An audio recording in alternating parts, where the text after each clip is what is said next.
How do you continue building an app that was started for you by AI? Here's how this will work. I'm Abhinav with the Bubble team, and I'm going to get on a call with a Bubble developer I know. Hey, Sam. Hey, Abhinav. How's it going? It's going good. Excited for this. Yeah, super excited. I'm going to ask them to try generating an app from scratch using the new Bubble AI. Then, since we know there'll be a lot to take in, especially if you're new to Bubble, programming, or tech in general, I'll have them look through their new app and explain what they'd change and what they'd do next. My thoughts on this are like, wow, what a time saver. Let's jump in.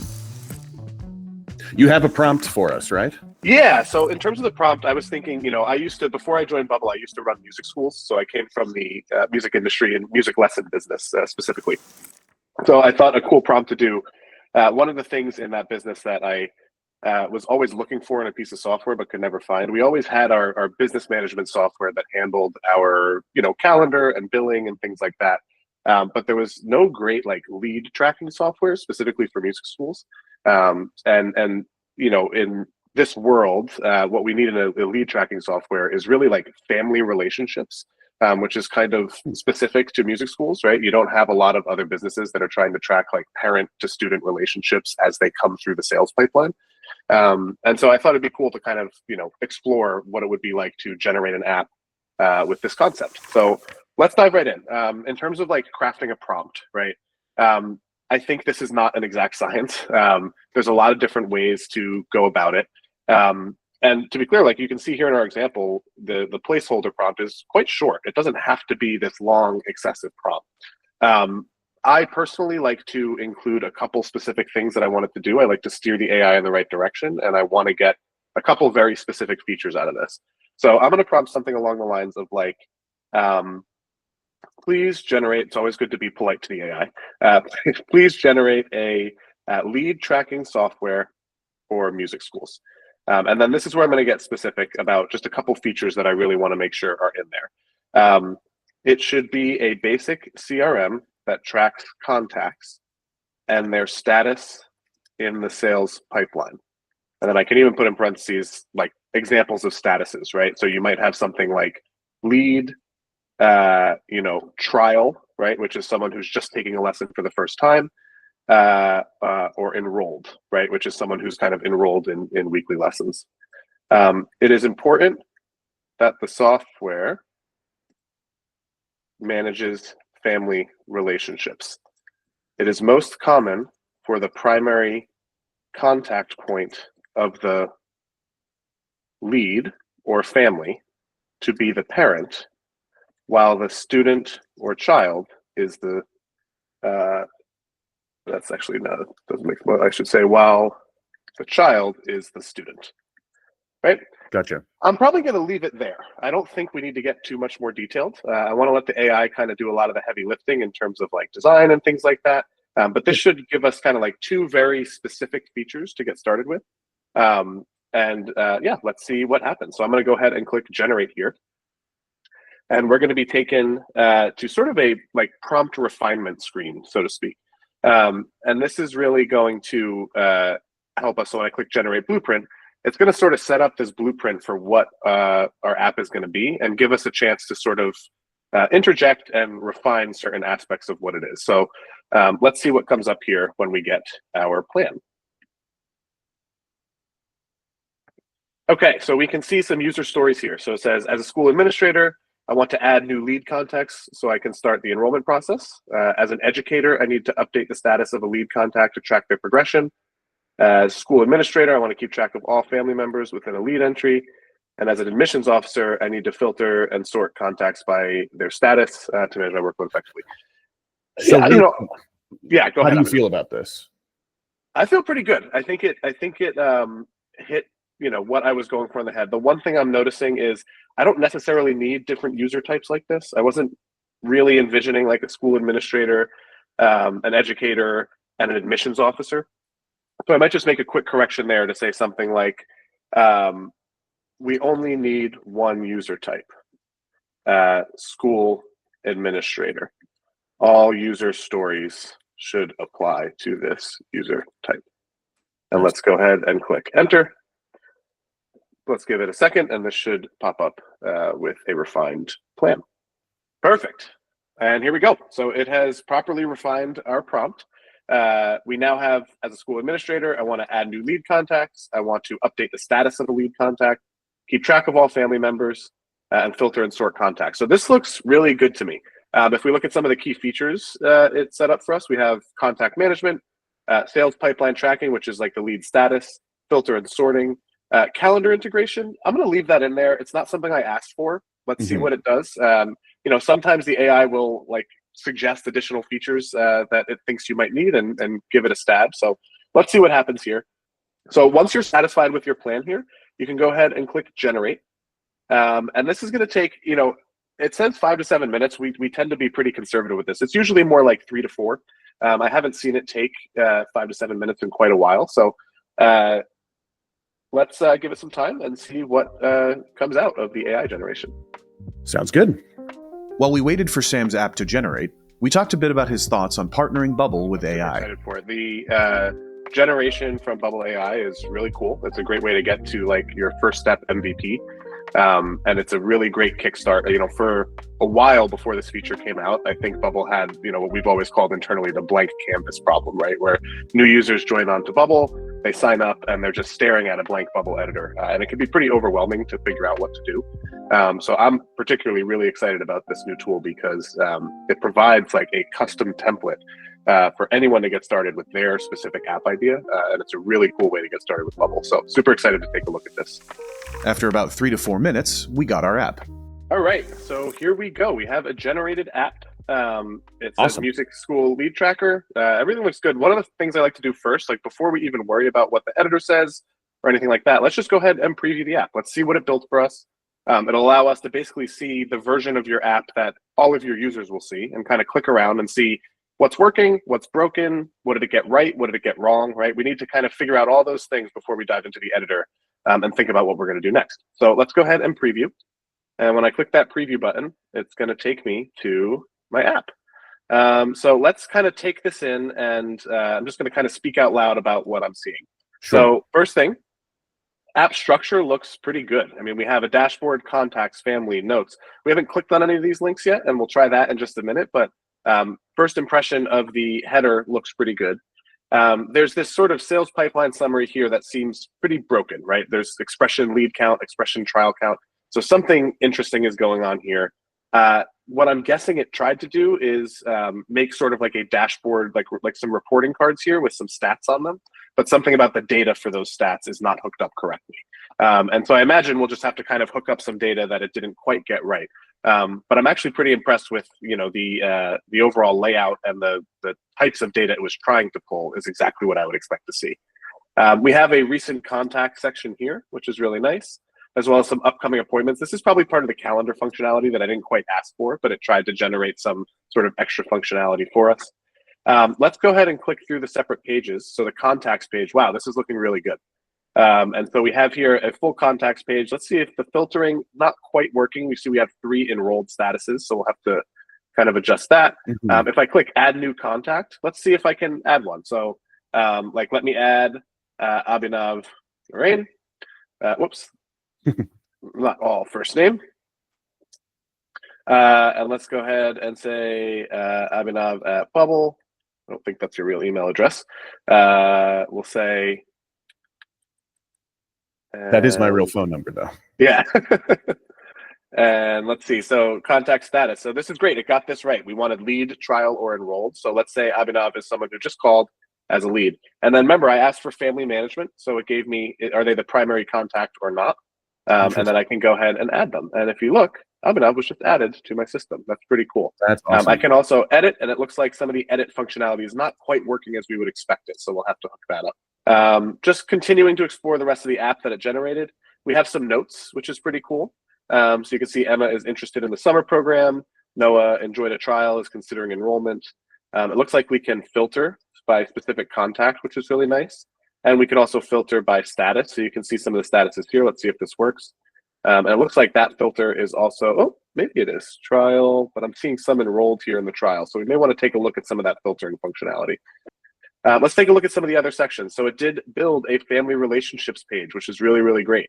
It looks like we have some existing relationships between students and parents.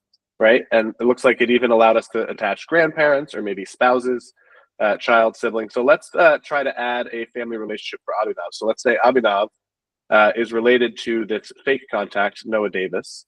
And let's say that Abhinav is the parent of Noah, and we can go ahead and save that relationship. And you can see it added that for us. Perfect. So that's really great. After Sam used his app to make me a new father, we went back to the editor to look under the hood of what we had just previewed. So, all right, let's take stock of what we have, right? What I noticed is we have a pretty nice dashboard page with a couple things to fix, but overall gives us a good overview of what's happening. You can see we get our contacts, their status, and how many family members they have. We then have a contacts and a family page that works really, really nicely. I think those are probably the two most successful pages of the generation. They have add functionality. We have to hook up a couple things about the edit functionality, but not a big deal at all. And then under notes, we also had a pretty nice functionality. This seemed to be working pretty well. We can add new notes about any contact. So I can say Abhinav is awesome and add that note and it'll come in. It looks like just design-wise, it missed a little bit of padding here. That's kind of bothering me on the button, so I'll likely add that. But overall, this was a great page. I think we also noticed that some of the filtering for status may need to be addressed here. From the perspective of, let's say someone is trying this out, building an app idea for the first time, they're new to Bubble, maybe even new to like no code and programming in general. One way that we talk about understanding Bubble in like broad terms is by dividing it into three main pillars: design, data, and logic. Let's dive into the editor to figure all that out, because I think that's really the first place that you want to start thinking about that stuff. So now that we have like a really good idea of exactly like what the front end of our app looks like, what works and what doesn't, let's go in and talk about how we can fix the things that aren't working as we expected, right? Mm-hmm. So if we go back to our editor, and this is what Abhinav was just getting at, we have kind of three main areas of the Bubble editor that we want to be aware of, right? We have our design view, which is sort of the default. That's where you see your app here, right? You can see all the different elements on the side. You can click into certain elements and show them if they're not visible. You can expand various containers and click here. You can see I clicked text header title and it highlighted the header title text, right? You have visibility control. So if I wanted to hide that, I could simply turn it off here, right? So this is very similar to any sort of like Photoshop type tool or any sort of like UI design tool. We have that right in Bubble here to sort of mess with your elements and change their layout settings and things like that. So while we were previewing the app, you noticed on a different page there was a button that was like missing some padding. Can you walk us through how you might make that change? Sure. So if I'm remembering correctly, I think that was on the notes page. When adding a note. Yeah, and you can see it right here. I don't have any space on the button. That's what I noticed right away. So I can either add top margin to the button or bottom margin to the repeating group, depending on what I'm feeling. I'm going to do it to the button in this case. So if I click on this button and go to the layout tab, for top margin, I can give it that same 24 pixels that the text had. And now I can see I've got some nice space there. And if we were to preview the app, we would see that change reflected immediately. Absolutely, yeah. You can actually, let's go ahead and just refresh the page now and then click on our notes page. And we'll see now we don't have that button right up against the bottom there. It looks just a little bit nicer. There's lots of other things that you can edit too. You can go through and edit the various colors of your app. So you can see it defaulted to this purple. If we wanted to change that everywhere, we could update it to any other color that we want. You can also change fonts and things like that, alignment. So, these are all controls that would be familiar to most people who have used a word processor or something like that in terms of the text, or Photoshop, for some of the buttons and groups. We see things like font, color, border styles, border radiuses, and roundness, right? So you can customize a lot about the visual design of your app for sure. Next, we have data in every app, and our AI will generate certain data for you. And so this is our first look at, okay, what's the data actually powering this app that AI generated for us? Well, every Bubble app comes with a built-in user data type. So you have a user. This is how I was able to sign up, right? Because Bubble allows users out of the box. We have an email, and there is a password attached to every user. It's just not going to show up here because it's a security issue. So you'll never see your users' passwords, but they can set them. We keep it all behind the scenes.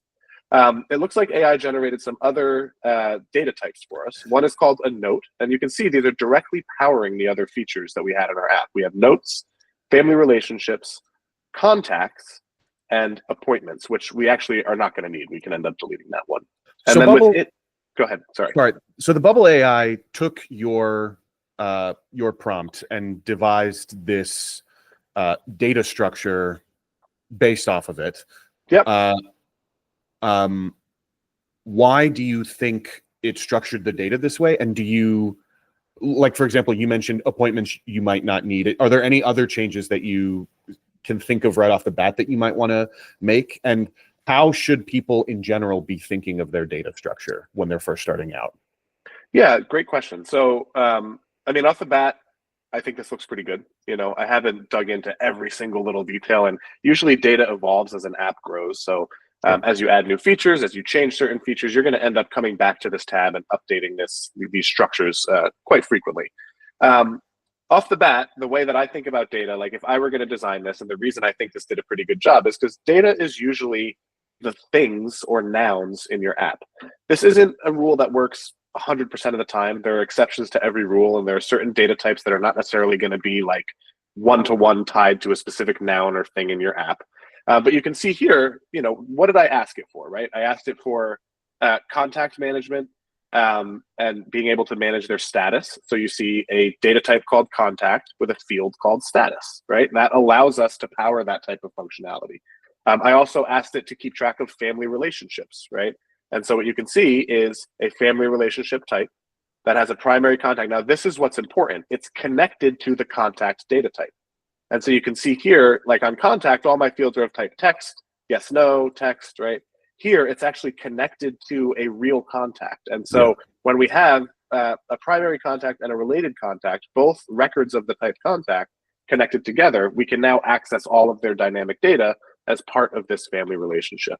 And then similarly, again, this is something I didn't necessarily specifically ask for, but I love that it did this, and I'm going to keep this feature, is notes, right? Like we should be able to attach to a specific contact a specific note that has content and a date, right? And so I think this is a pretty good basic data structure to set up. Are there anything that I would change? Maybe. Looking at this like status, for example, if I were going to design this from scratch, I might use something called an option set in Bubble. I feel like a good rule of thumb in general, when you're taking stock of your data structure and trying to decide between whether you want a custom data type or an option set, is to think about how fluid or scalable that data is going to be. Status could work as an option set because for the foreseeable future of this app, we feel like there probably will only be around 3 statuses with which to choose from. Same could go for like, there's only 12 months on the calendar. If we need the months on the calendar in our app somehow, option sets are the perfect choice. Exactly, yes. Another thing that I also want to just draw people's attention to, especially for the first time you're taking stock of your data tab, is something to have in your mind for the future is a really critical thing called privacy rules. Do you want to just voice over that real quick? Definitely. Yeah, definitely. So privacy rules are the only way of securing your data, period. It's really important to understand that. There are other ways of making your data appear secure. For example, on the design tab, you could write conditionals that say, hey, only show this on the screen if a user's status is lead, for example. When you write a condition like this, it is only hiding it from the screen, but anyone who wants to go into their console or knows how to access the code behind your website will be able to get that data if they really wanted to get it. And so what Abhinav was bringing up before is privacy rules are really the way to protect data that you don't want anyone to see. So you can see right off the bat, we assume that your user data type is sensitive. It's built in to Bubble Apps, and it comes with its own privacy rule. So it's a really good one to take a look at. If I just click this privacy rules applied, you can see I'm taken to the privacy tab. And here you can see that I have a privacy rule for the user's own data. Awesome. So now that we've talked about privacy rules, let's go ahead and talk about the last piece of the big 3 areas of a Bubble app. We've talked about design, we've talked about data and privacy rules, and now we need to talk about something called workflows. So workflows are basically the connector between your design tab and your data tab, right? Let's say you have a button on the front end that is going to add a new contact to your app. And so that save button that you click to save the contact will trigger a workflow that then takes all the information and saves it into your database. That's the main idea. So if we go to our design tab, let's take a look at like an example typical workflow that we might see in the app. And before we dive into the workflow tab, I want to show you what this looks like in practice. So I remember in our preview that this contact page worked really, really well. We have this add new contact button, and just as a refresher, let's go ahead and just take a look at what it looks like in practice here. We can click to add a new contact. We can type in a name. Here I'll use my wife, Dory, and we'll say Dory at morgan.dev. There we go. And we can also enter a status. And then when I click this add contact button down here, you can see the information gets saved. And so that's all powered by a workflow. It can be really helpful to actually just trace that from the design tab to the workflow tab to the data tab to help build your understanding of how this all works. So from my design tab, and I'm on the contacts page here because that's where this functionality lives. If I click on the add new contact button from the design tab, you can see this little shortcut here says edit workflow. And so this will take us directly to the workflow tab where we can see this element event, button add contact is clicked. Right? And so when this button is clicked, something is going to happen. And here you can see step one, there's only one step in the workflow. It's going to show a pop-up, add contact pop-up. And so one really helpful shortcut is from the workflow tab, we can actually right-click this directly and say reveal element. And that will take us directly to the design tab to say, hey, which element are we showing, right? So I'm going to say reveal element. And you can see this is that pop-up that we were used to seeing on the front end. Now, over here in our elements tree, you can see that this pop-up, if I click it, it exists up here. There's this different section of our elements tree called overlays that is separate from the main layers group, right? So layers are things that live on your page. Overlays are pop-ups or sort of floating elements on top of the page that you can show and hide as you please.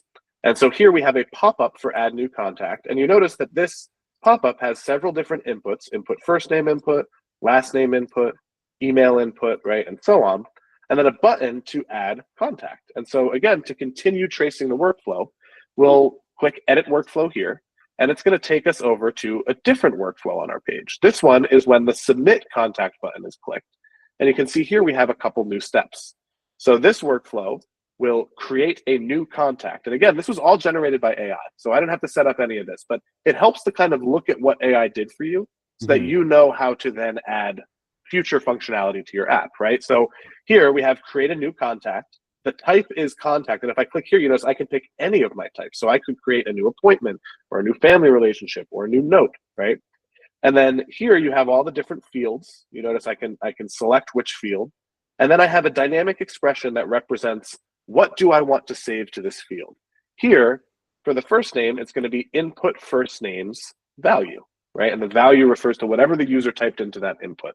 And again, same thing, if I right click here, I can actually reveal the element and see it right here, just for my own references, right? Input, first name, input.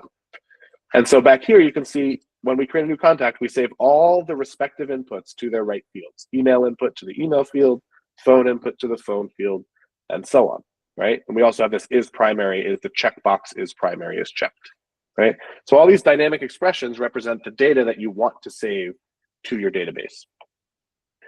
Here, after we do that, we have another step to hide the pop-up. We want that to go away after we save it. And then we also have this action that says reset relevant inputs. All that does is just clear out the data so that next time you open the pop-up, you're not seeing the old contact that you put in there. That's why that step is in there, right? It's a nice little extra user experience.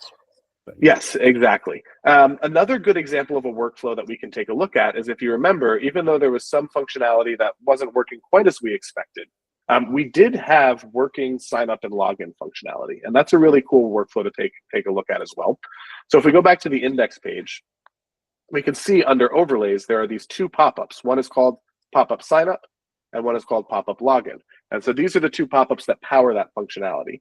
If we look at the sign up button and go to edit workflow, we can see that there is a special workflow action that says sign the user up. And it takes in the email and the password. And this is a built-in bubble action that will automatically create a new user account for you. And we handle all the password hashing and security. Really, really convenient, something that in traditional coded apps is quite difficult to set up securely. And then we hide that pop-up again. So if you click in any workflow or you add a new workflow, these little plus buttons, you can get a sense for just how many different actions we have available. So like under data, for example, you can create a new thing, make changes to a thing, make changes to a list, delete a thing, download data as a CSV, right? There's lots of different options here. For account management, you can sign the user up, log them in. You can sign them up with a social network like Facebook or something like that.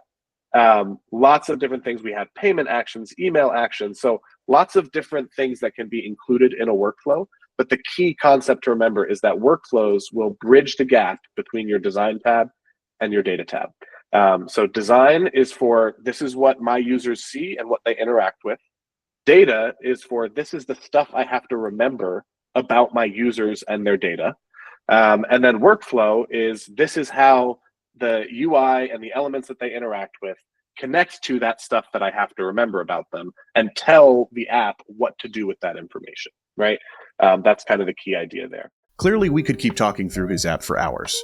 But Sam had also told me that he had another call coming up, so to close things out, I asked him for his overall thoughts on what we looked at and AI in general. Like first, my thoughts on this are, and because I've built out a lot of things like this from scratch, my thoughts on this are like, wow, what a time saver. I mean, it's really awesome to just have this started for you. I'm a big believer, like when I build products and side project ideas and things like that, it's so important to just get some functionality in there and start validating it with users, right? For me, I often waste a ton of time on like design and making sure everything looks perfect. And I've been finding that the Bubble AI is a really cool way of just getting to like a V1, validating some functionality, getting it in front of users saying, hey, is this useful for you? And then worrying about all the design and stuff like that that can come afterwards. So, in terms of what this means for the future, I think we're seeing this across the industry right now, right? Like this is now possible with code, and not only Bubble, but other no-code platforms are starting to do this. I think Bubble has always been, and I say this, I'm unbiased, I work here, but I'm also a user of no-code. I started as a user of no-code products. Bubble is by far the most flexible, and having something like this where you can generate a Bubble app, in my experience with the sort of code AI stuff and things like that, maintainability is the big question, right? And so I've been able to generate some really impressive stuff with some of these code generators. But as soon as I have a bug or something like that, it becomes really difficult to dive in and actually work with it or fix it. And so this is a really great way of getting to square one and then actually being able to dive in, iterate, and continue building on your app. And I'm just really excited for the future of Bubble and AI in general. I think, there's going to be a lot more little magical moments in the editor and being able to actually edit using prompting in the future. So these things are all super exciting to me. I'm really, really excited with where we're at now and where this is going in the future. Awesome. Sam, thanks so much. Really appreciate your time. Thanks, Abhinav. Appreciate you. For now, that's a wrap on Sam's Music School Lead Tracking app. To generate your own app idea, head over to bubble.io/AI. Thanks for watching.